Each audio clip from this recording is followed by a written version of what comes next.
दोस्तों पूरे YouTube पे सबसे दमदार सरदार कंटेंट देने का जो छाती ठोक के हम दावा करते हैं, उसी के क्रम में आज की ये बिजनेस मैनेजमेंट की क्लास आपकी परसेंटेज में 4 चांद लगाने का काम कर देगी। भैया परसेंटेज चमका देगी एकदम। यूनिट 3 को इस वीडियो में संपूर्ण कंप्लीट कर देंगे, है ना। कहीं से भी आपको पढ़ने की आवश्यकता नहीं पड़ेगी फिर इसके बाद।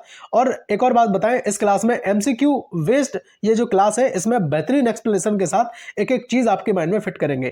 क्वालिटी एक्सप्लेनेशन पे यहाँ पे मेरा जोर रहेगा कि भाई सटीकता से एक एक बात आपके माइंड में फिट हो जाए। चलेंगे, एक और बात हम आपको बताएं, इसके बाद क्लास को स्टार्ट कर रहे हैं। भाई साहब जिस विश्वास से आप मैं ये क्लास देखेंगे ना, है ना, हम दावा करते हैं कि आपके विश्वास पे खरे उतरेंगे, आपके विश्वास को डिगने नहीं देंगे। भैया आप ये नहीं सोच पाएंगे अंत में कि आपने जो टाइम दिया आपका बर्बाद चला गया, है ना। और एक क्लास में हम एक यूनिट को कंप्लीट करते हैं, सटीकता से पूरी क्वालिटी पर अपना जोर यहां पे रहता है। चलेंगे, तो आप क्लास को स्टार्ट कर रहे हैं। बाकी आप बताना कि सच में पूरी यूट्यूब पे ये क्लास दमदार है या नहीं है, आप मैच करके देख लेना और लोगों से कंटेंट अपना। चलेंगे, क्लास को स्टार्ट कर रहे हैं। बाकी सभी यूनिवर्सिटी के लिए ये वीडियो इंपोर्टेंट रोल प्ले करेगी। बात करेंगे पहले एमसीक्यू की। डायरेक्शन का मुख्य उद्देश्य आपको बताना है। भाई साहब जो डायरेक्शन दिया जाता है अपने एम्प्लॉइज को, मैं उसकी बात कर रहा हूं, तो उसका मेन जो उद्देश्य है वो क्या होता है। यहां एक से दो बातें हम आपके माइंड में फिट करेंगे, पहले सुन लो, इसके बाद आंसर आपको बताते हैं। सुनिएगा, देखिए डायरेक्शन जो है हम इसको 3 रूपों में रखते हैं। पहला तो जो होता है भैया आदेश, है ना। आदेश यानी कि जो ऑर्डर में है। डायरेक्शन जो है आदेश के साथ भी दिया जाता है। किसी को ऑर्डर दिया तो वो भी क्या है, एक डायरेक्शन ही हुआ। ठीक है। दूसरे की अगर हम बात करें तो उसको मार्गदर्शन देना, है ना, उसको गाइड करना। यहाँ पे गाइड शब्द हम यहाँ पे लिखेंगे, उसको गाइड करना। तीसरा अगर देखें तो उसके अंदर प्रेरणा डालना। ठीक है, प्रेरणा डालना ये भी क्या है, एक कहीं ना कहीं डायरेक्शन का रूप ही होता है। उम्मीद करता हूं कि ये 3 बातें आपको समझ में आई होंगी। अब एक बात और सुन लो, देखिए डायरेक्शन जो होता है भाई साहब, ये होता है कि आपका जो टारगेट है वो कंप्लीट अचीव हो जाए। ठीक, तो इस चीज के पर्पज से ये दिया जाता है। तो डायरेक्शन के अगर मुख्य उद्देश्य की हम अगर बात करें तो भाई साहब कर्मचारियों को मार्गदर्शन देना जो है, इसको सुनकर राइट आंसर हो जाएगा मेरे भाई। ऑप्शंस पढ़ने में हम आपका टाइम वेस्ट नहीं करेंगे। हम समझते हैं कि भाई टाइम आपके पास बहुत कम है। देखिए 3 से 4 लाइन के साथ और हम चीजें कंप्लीट करते हैं ताकि इस टॉपिक को पूरा कंप्लीट किया जाए। देखिए यहाँ पे डायरेक्शन जो है कर्मचारियों को सही दिशा निर्देश देता है, इस बात को आपको ध्यान रखना है। ठीक, दूसरी चीज कि इसमें जो आदेश, मार्गदर्शन, प्रेरणा, ये सब चीजें जो है वो शामिल होती हैं। अब काम कैसे करना है और कब काम करना है ना, यह सब चीजें बिल्कुल स्पष्ट होती हैं। स्पष्ट तौर पर डायरेक्शन में या दिशा निर्देश के साथ ये बताई जाती है। बहुत बढ़िया। लक्ष्य प्राप्ति इससे आसान हो जाती है, यानी कि जो टारगेट अचीव करना होता है वो बहुत ज्यादा ईजी हो जाता है मेरे भाई। बहुत बढ़िया, बहुत बेहतरीन। एग्जाम्पल के साथ चलो इस चीज को हम तोड़ के रख देते हैं कि भाई मैनेजर जो है कर्मचारियों को टारगेट पूरा करने का सही तरीका उसे समझाता है और उसे बताता है कि भाई काम क्या करना है, कब करना है और किस तरह से करना है। ये जो चीजें हैं वो यहाँ पे लागू होती है। बहुत बढ़िया, बहुत बेहतरीन। बात करेंगे दूसरे क्वेश्चन की। देखिए निम्न में से डायरेक्शन की बेस्ट जो तकनीक है वो कौन सी है। देखिए बेस्ट अगर तकनीक की हम बात करें तो भाई साहब कोई भी व्यक्ति अगर किसी को दिशा निर्देश दे रहा है, कोई डायरेक्शन अगर दे रहा है, लेकिन अगर उस व्यक्ति को अंदर से काम करने की इच्छा नहीं है तो मैं कहता हूं कि वो काम नहीं हो पाएगा, पहली चीज। दूसरी चीज ये है कि भाई साहब जो मैंने आपको 3 चीजें बताई थी डायरेक्शन में, पहला ऑर्डर बताया था, दूसरा मार्गदर्शन यानी कि गाइड बताया था, और तीसरा अभी प्रेरणा बताई थी यानी कि प्रेरणा बताई थी। भाई साहब अगर अंदर से प्रेरणा होगी ना तो भाई साहब सारी चीजें बहुत अच्छे से हो जाएंगी। तो अगर हम देखें तो मोटिवेशन सबसे बेस्ट चीज मानी जाती है, तो मोटिवेशन इस क्वेश्चन का राइट आंसर हो जाएगा, यानी कि प्रेरणा जो है इस क्वेश्चन का राइट आंसर हो जाएगा। अब समझिएगा, देखिए एक्सप्लेनेशन के साथ इस चीज को हम तोड़ते हैं कि मोटिवेशन कर्मचारियों में क्या करता है भाई साहब, उत्साह बढ़ाने का काम करता है। यह डायरेक्शन का सबसे महत्वपूर्ण भाग होता है भैया, है ना। इससे क्या होता है कि काम करने की इच्छा पैदा की जाती है। कोई व्यक्ति है, उसको अगर समझाया, गाइड किया और अंदर से अगर प्रेरणा उसके अंदर डाल दी गई तो मैं कहता हूं कि वो काम बहुत बेस्ट तरीके से करके दे देगा आपको। प्रदर्शन इससे बेहतर होता है ना। और मोटिवेशन डालने के बहुत सारे तरीके होते हैं। एग्जांपल के साथ समझ लो कि अच्छे काम पर बोनस दे देना, कोई उन्हें अच्छा सा रिवार्ड दे देना। तो ये सब चीजें क्या है, कई तरीके से तो ऐसा भी होता है कि उनको अगर शाबाशी बोल दो ना तो वो भी बहुत अच्छे रिवार्ड का काम यहाँ पे करेगा। तीसरा क्वेश्चन आपकी डिस्प्ले पे रहेगा, कोऑर्डिनेशंस को मैनेजमेंट का एसेंस क्यों कहा जाता है। पहले तो बात सुन लो, कोऑर्डिनेशन का अर्थ ही होता है कि जो डिपार्टमेंट्स हैं उनको आपस में जोड़ना, है ना, उनके आपस में तालमेल बैठाना। तो देखिए जोड़ने की यहाँ पे अगर बात की गई तो राइट आंसर की बात करें, ऑप्शन सी इस क्वेश्चन का राइट आंसर होगा। यह सभी कार्यों को आपस में जोड़ देता है। ठीक है, अब 3 से 4 लाइन के साथ इस चीज को जरा हम कंप्लीट करते हैं। सुनिएगा, देखिए कोऑर्डिनेशन सभी विभागों को जोड़ने का काम करता है, पहली चीज। दूसरी चीज, यह हर स्तर पर आवश्यक होता है भाई साहब, चाहे टॉप लेवल की बात हो चाहे आपकी जो है वो बॉटम लेवल की बात हो, हर स्तर पर यह जोड़ने का काम करता है मेरे भाई। बहुत बढ़िया। अच्छा, टकराव और भ्रम जो है वो कम कर देता है। अब दो विभागों के बीच में, दो डिपार्टमेंट्स के बीच में अगर तालमेल सही होगा, है ना, तालमेल अगर सही से बैठेगा तब फिर क्या होगा, उनमें झगड़ा कम होगा और कम चीजें जो है ऐसी बनेगी कि जिसमें दोनों विवाद की स्थिति वहां पे बने। बहुत बढ़िया। अच्छा, संगठन को एक इकाई बनाने का काम ये करता है कौन? कोऑर्डिनेशन की हम यहाँ पे बात कर रहे हैं। तो उम्मीद करता हूं कि कोऑर्डिनेशन से अगर क्वेश्चन आता है तो इतने में से ही आपको देखने को मिलेगा। ऐसी उम्मीद के साथ इस वीडियो को हम कंप्लीट करेंगे और 20 क्वेश्चन, है ना, 20 एमसीक्यू में पूरी यूनिट 3 को हम तोड़ के रख देंगे, एक भी चीज बचेगी नहीं। विश्वास रखना अपने इस भाई पर। और हम एक और बात आपको बताना चाहेंगे, बहुत सारे हमारे ऐसे विद्यार्थी हैं जिनके पास कम टाइम की वजह से नोट्स लिखने में प्रॉब्लम आती है। मैं कहता हूं ये जितनी भी हम चीजें आपको व्याख्या के रूप में दे रहे हैं ना, आप उनको लिखते चले जाओ। लेकिन अगर आपके पास टाइम कम है, आप नहीं लिख पा रहे, आप केवल वीडियो देख पा रहे हैं, तो भी आपकी कोई ऐसी प्रॉब्लम नहीं है। मैं आपको बताऊं, एक मैं आपको नंबर दे रहा हूं 92 36 32 92 36 32 63 96। इस नंबर पर आप हमें व्हाट्सएप कर सकते हैं, हम आपको नोट्स दे देंगे भैया, बहुत कम पैसों में। ऐसा नहीं कि हम बहुत ज्यादा आपसे पैसे, हाई पैसों की डिमांड करें।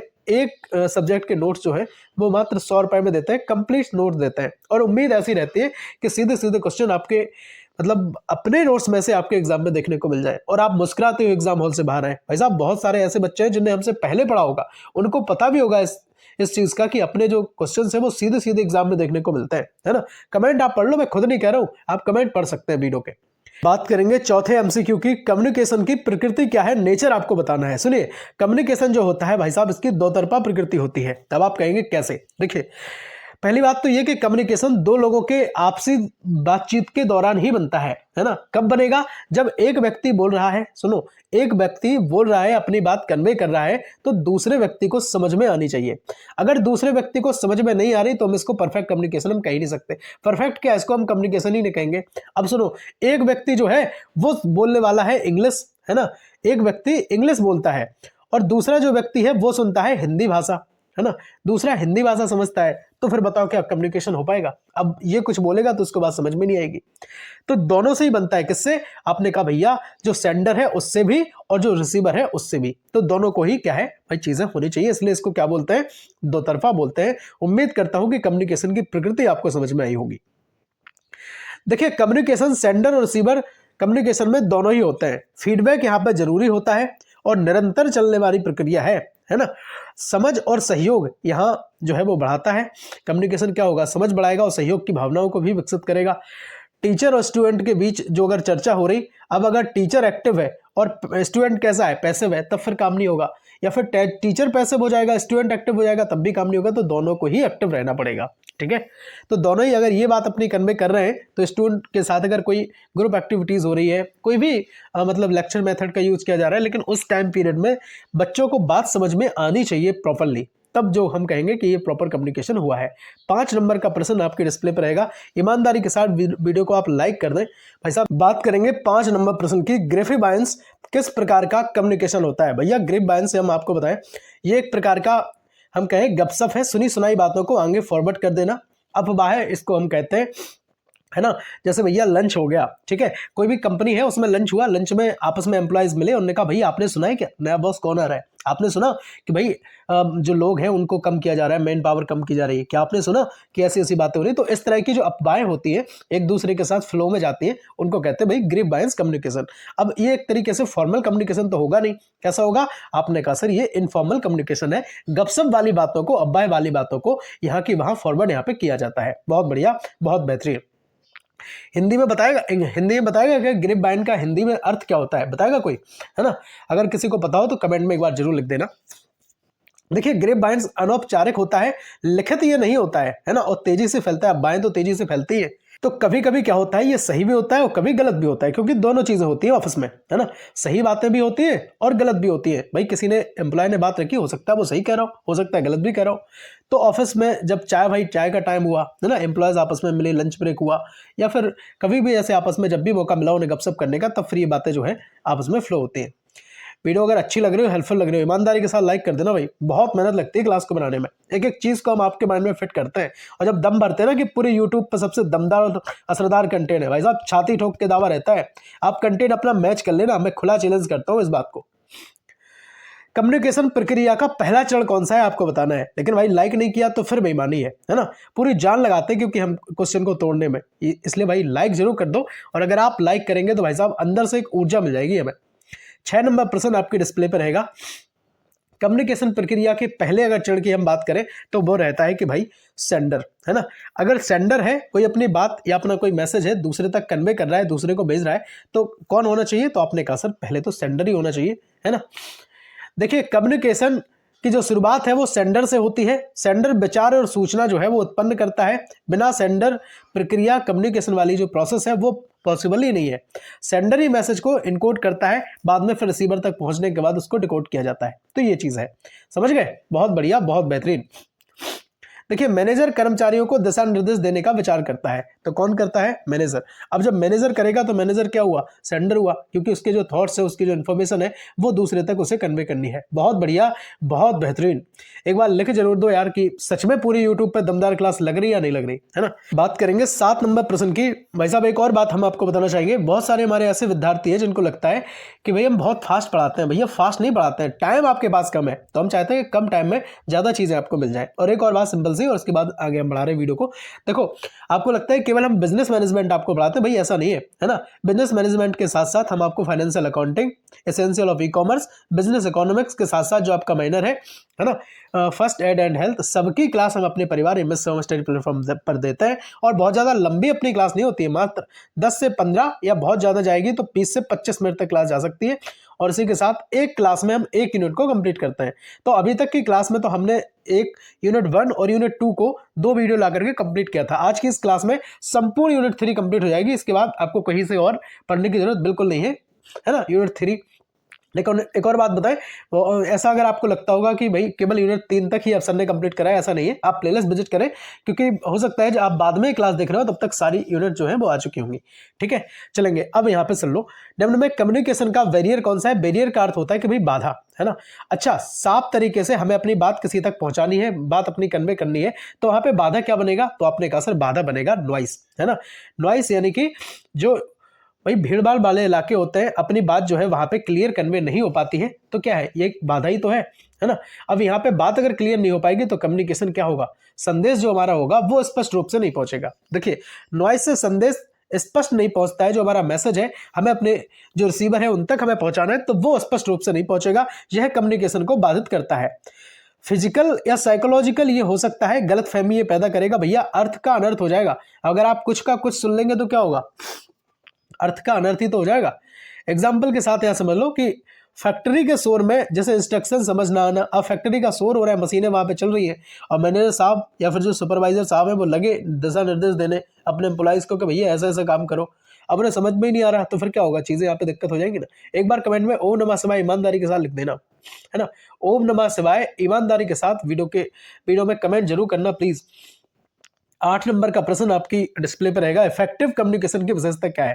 भाई इफेक्टिव कम्युनिकेशन अगर देखें तो भाई लंबा अगर संदेश होगा तो फिर भाई जो पढ़ने वाला है वो बोरियत फील करेगा। ठीक है, इफेक्टिव संदेश ना तो कठिन भाषा उसमें होनी चाहिए, है ना, और केवल लिखित रूप की कोई यहाँ पे बात नहीं होती है ना।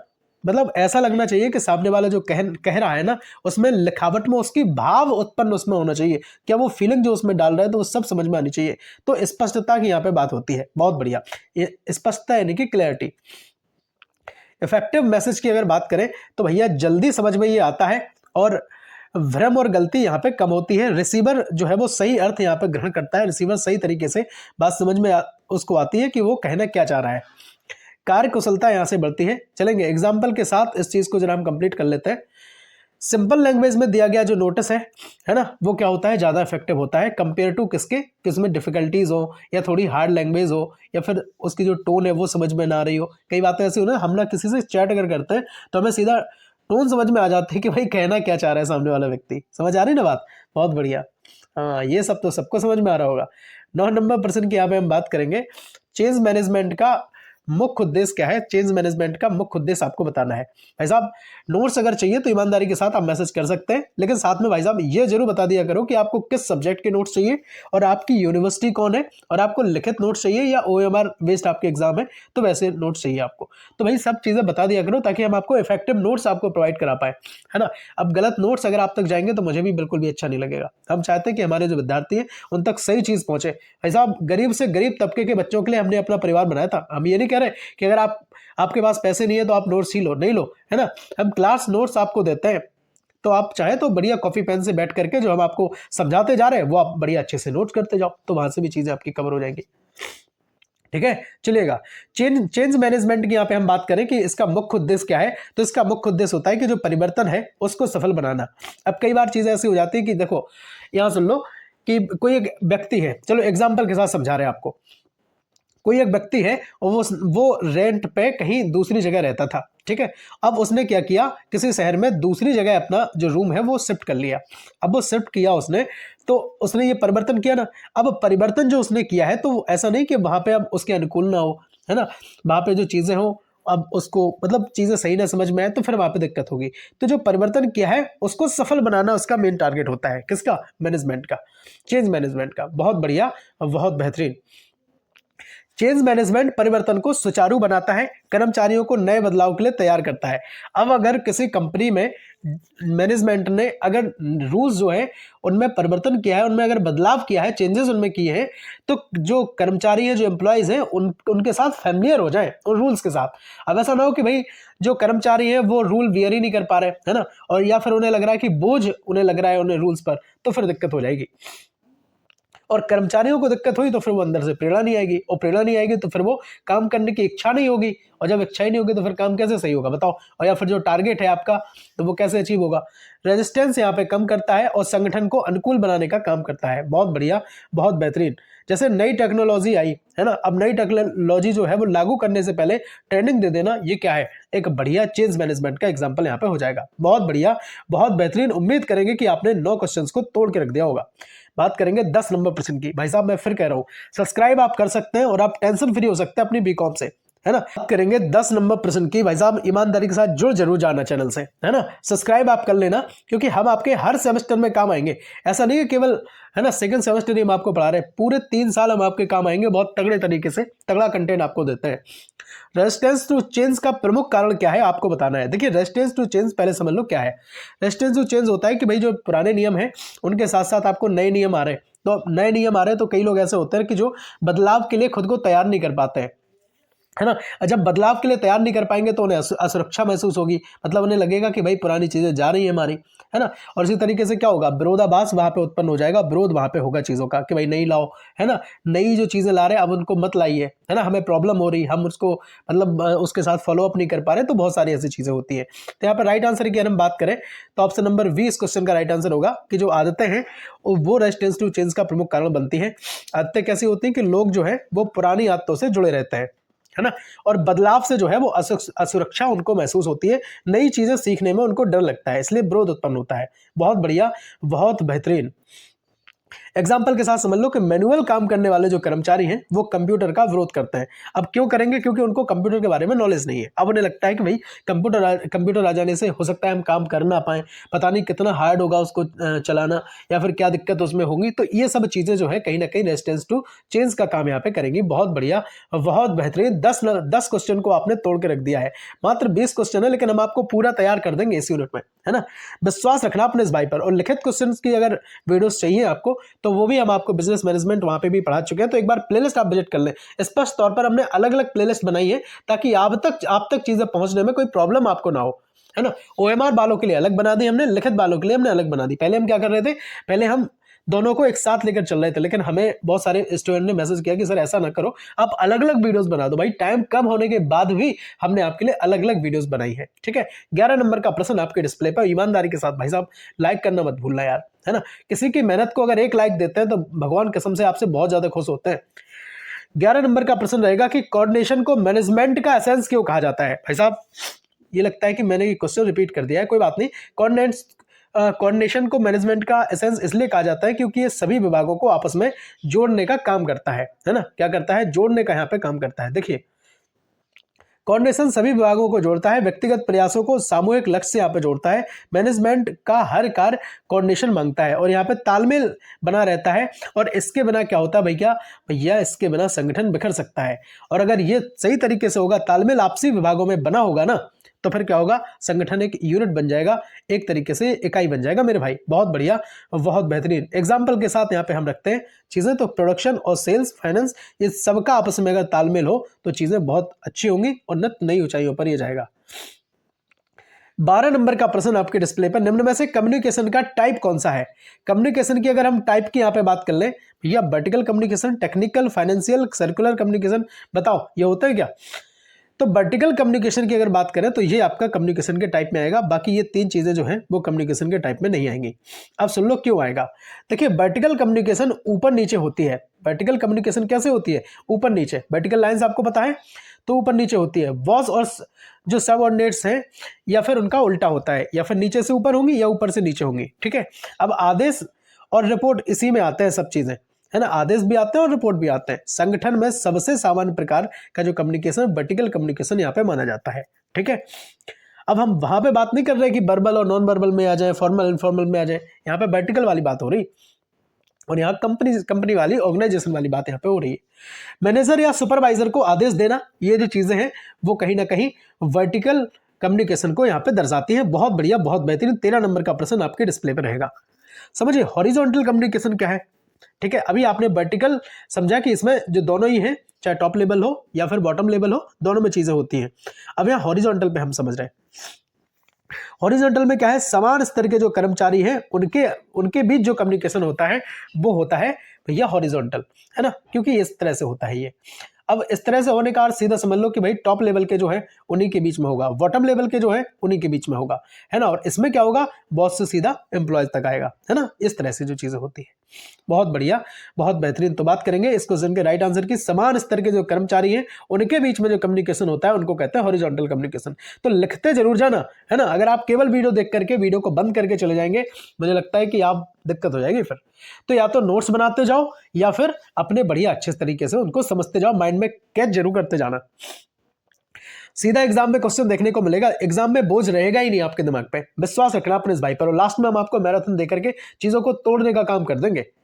समान स्तर के कर्मचारियों के बीच जो है ये चीजें होती हैं।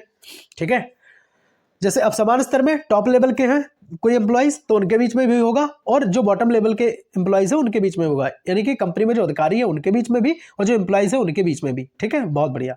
कोऑर्डिनेशन क्या है, बढ़ाने में सहायक होता है। कोऑर्डिनेशन क्या करता है भाई, आपस में जोड़ने का जो काम करता है विभागों को, तो उनमें कोऑर्डिनेशन को बढ़ाने में ये सहायक होता है। कौन, हॉरिजॉन्टल कम्युनिकेशन की यहाँ पे बात कर रहे हैं। सूचना यहाँ पे जल्दी फैलती है और टीम वर्क यहाँ पे जो है वो मजबूत होता है।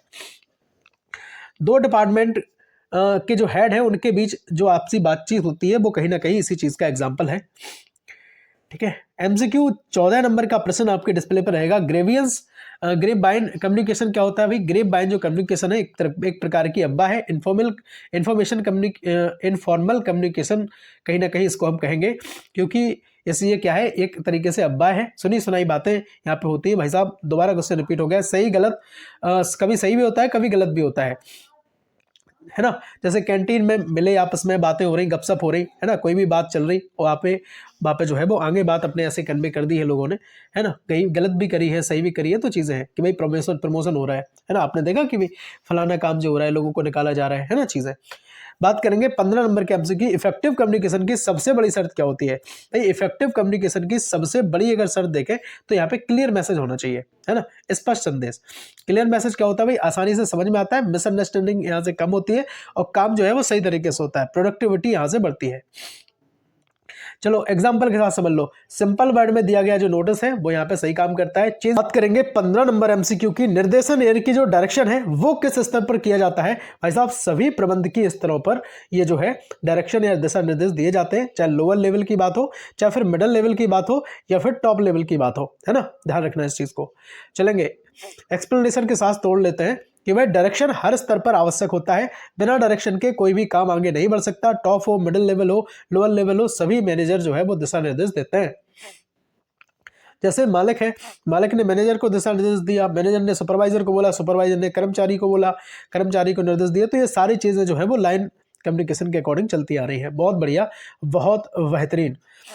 16 नंबर के प्रश्न की हम बात करें, कोऑर्डिनेशन का अभाव किस स्थिति को जन्म देता है? भैया विभागीय संघर्ष को जन्म देता है। कोऑर्डिनेशन का अर्थ क्या होता है? आपस में विभागों को जोड़ देना, उनके बीच तालमेल को बनाए रखना। लेकिन अगर तालमेल नहीं होगा तो फिर क्या होगा? आपस में झगड़ा होगा, है ना, विरोध की स्थिति उत्पन्न होगी, क्या होगा? टकराव होगा, भ्रम होगा, है ना, चीजें होगी यहाँ पे। तो बिना कोऑर्डिनेशन विभाग अलग अलग दिशा में काम करते हैं, है ना, इससे टकराव और मतभेद बढ़ते हैं। संगठन जो है संगठन का जो लक्ष्य है वो प्रभावित होता है।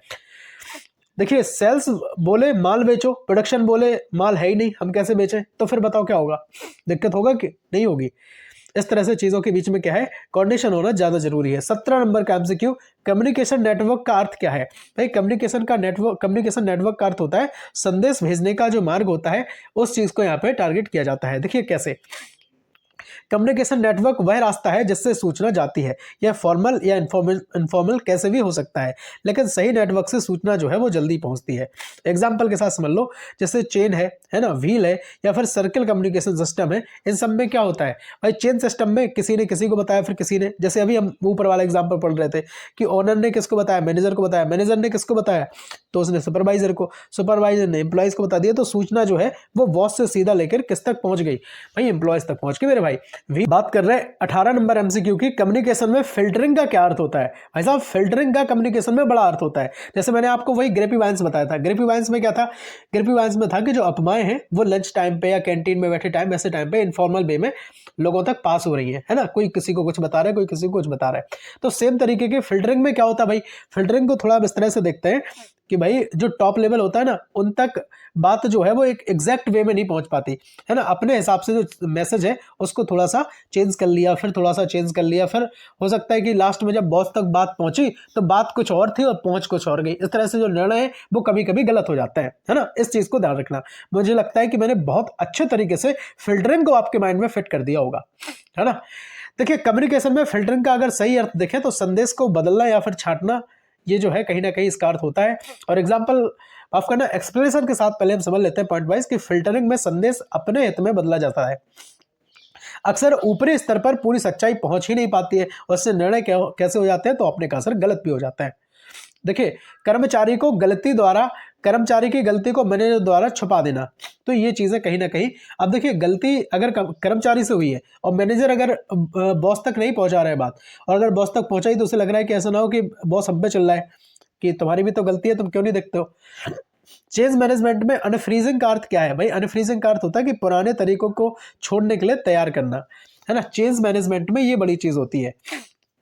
जैसे रेस्टेंस टू चेंज में हमने पढ़ा था ना कि भाई कई लोगों को लगता है कि जैसे नई टेक्नोलॉजी आ गई तो अब वो कंप्यूटर पे काम उन्हें करना पड़ेगा, तो उन्हें लगता है कि भाई हम तो जो काम परंपरागत तरीके से करते आ रहे हैं, हम वैसा काम करना नहीं आता, तो उन्हें डर लगेगा टेक्नोलॉजी से, या मतलब अपनी जो पुरानी आदतें उनको वो छोड़ना नहीं चाहते। तो इसी तरीके की जो चीज़ें होती हैं, अनफ्रीजिंग पहला यहाँ पे चरण होता है कि आपको वो चीज़ें छोड़ना पड़ेगा, मानसिक रूप से आपको तैयार होना पड़ेगा। इसमें लोगों को चेंज करने के लिए मानसिक रूप से तैयार किया जाता है। पुरानी आदतें छोड़ने पर थोड़ा सा जोर दिया जाता है कि भाई उन चीज़ों को छोड़ो भाई, और नई चीज़ें जो है उनको अपनाओ। नई मशीन से पहले पुराने तरीके की कमियों को समझाना, उन्हें बताना कि भाई इससे हमें ये मतलब केबल कर सकते थे, और आगे जो हम टेक्नोलॉजी अपना रहे हैं या जो नई मशीन लेकर आए हैं उनसे थोड़ा ये बेनिफिट है ना। तो इस तरह से जो चीजें होती है बहुत आराम से हो सकते हैं। 20 नंबर क्वेश्चन को हमने थोड़ा 2 रूपों में लिखा है, पहले हम इसको समझ रहे हैं।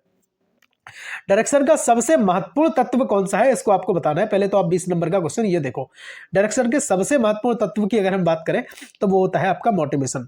क्यों होता है मोटिवेशन? इसलिए होता है क्योंकि भैया पहला क्वेश्चन यही था कि अगर मोटिवेट हम लोगों को नहीं करेंगे सही तरीके से, अंदर से हमारे काम करने की इच्छा जागृत नहीं होगी, तो फिर काम जो है संगठन में अच्छे से नहीं होगा। तो दिशा निर्देशन का सबसे प्रमुख जो काम होता है कि व्यक्ति के अंदर प्रेरणा डाल देना। अब 20 नंबर का ये क्वेश्चन सुन लो, रेजिस्टेंस टू चेंज मनोवैज्ञानिक कारण कौन सा है? तो इसका मनोवैज्ञानिक कारण होता है कि भाई आदतों से लगाव। मैं आपको ये क्वेश्चन पहले करा भी चुका हूं। अब जरा एक्सप्लेनेशन में समझ लो रेजिस्टेंस टू चेंज में कि लोग अक्सर अपनी पुरानी आदतों को छोड़ना नहीं चाहते, उन्हें नई व्यवस्था से डर लगता है, यही रेजिस्टेंस जो है वो पैदा करता है।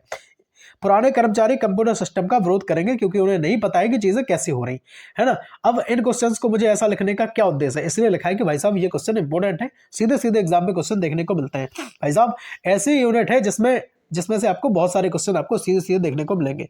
और केवल ऐसा नहीं कि 20 क्वेश्चन ही हमने आपको इस वीडियो में कराए हैं, बहुत सी इन्फॉर्मेशन, बहुत सी जानकारी आपके माइंड में हमने फिट कर दी है ना। आप कहीं से भी पढ़ के देख लेना तो आपको पता चल जाएगा कि भाई कि अपनी जो जानकारी है भाई साहब कितनी तगड़ी जानकारी आपके माइंड में हमने फिट की है।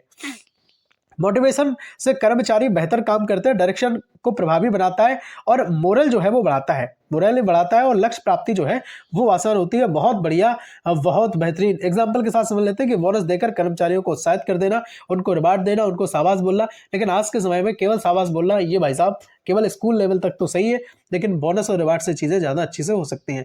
बिजनेस मैनेजमेंट की अगर आप यूनिट वाइज और क्लासेस चाहते हैं तो प्लेलिस्ट एक बार विजिट कर लें। बाकी एमसीक्यू अगर आपका पेपर है तो उसके लिए भी हमने अलग से क्लास बनाई है, और अगर आपका लिखित पेपर है तो उसके लिए भी हमने अलग से क्लास बनाई है। तो परेशान होने की बिल्कुल भी किसी भी भाई बहन को हमारी जरूरत है ही नहीं, है ना। अगर आप एमएस सर्व स्टडी प्लेटफॉर्म पर हैं तो आप भाई साहब मुस्कुरा करके ये चीज़ कह सकते हैं कि भाई बहुत तगड़े तरीके से अपनी चीज़ें कंप्लीट यहाँ पे हो रही है। फाइनेंशियल अकाउंटिंग अगर आपका सब्जेक्ट है तो उसकी भी क्लासेस अपने परिवार एमएस सर्व पर जल्दी उपलब्ध हो जाएंगी, है ना। और आप बाद में क्लास देख रहे हैं तो मैं फिर से कह रहा हूँ कि तब तक क्लास आ भी चुकी होंगी, तो एक बार प्लेलिस्ट आप विजिट कर लें। बाकी लिंक डिस्क्रिप्शन बॉक्स में हम आपके साथ शेयर कर ही देंगे। टेलीग्राम चैनल से जरूर जुड़ जाना भाई मेरे, है ना। वहाँ पे कोई भी बात आपको देनी रहती है, अपडेट अगर देनी रहती है तो हम आपको जरूर देते हैं।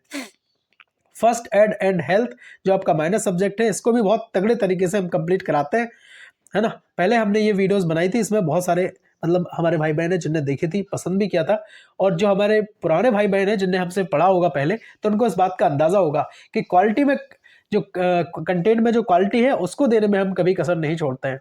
बताइएगा जरूर क्लास आपको लगी कैसी है, और दोस्तों तक भेजना इस क्लास को बिल्कुल मत भूलना, उन तक पहुंचा जरूर देना जो परेशान हो रहे हो। अगर आप किसी की मदद करते हैं तो ईश्वर आपकी भी मदद करते हैं। मिलते हैं अगले वीडियो में, तब तक के लिए जय हिंद, वंदे मातरम, भारत माता की जय। बताइएगा जरूर क्लास आपको लगी कैसी है, और नोट्स अगर चाहिए तो आप हमें व्हाट्सएप पर मैसेज कर सकते हैं 923632 6396 इस नंबर पर आप हमें व्हाट्सएप करेंगे।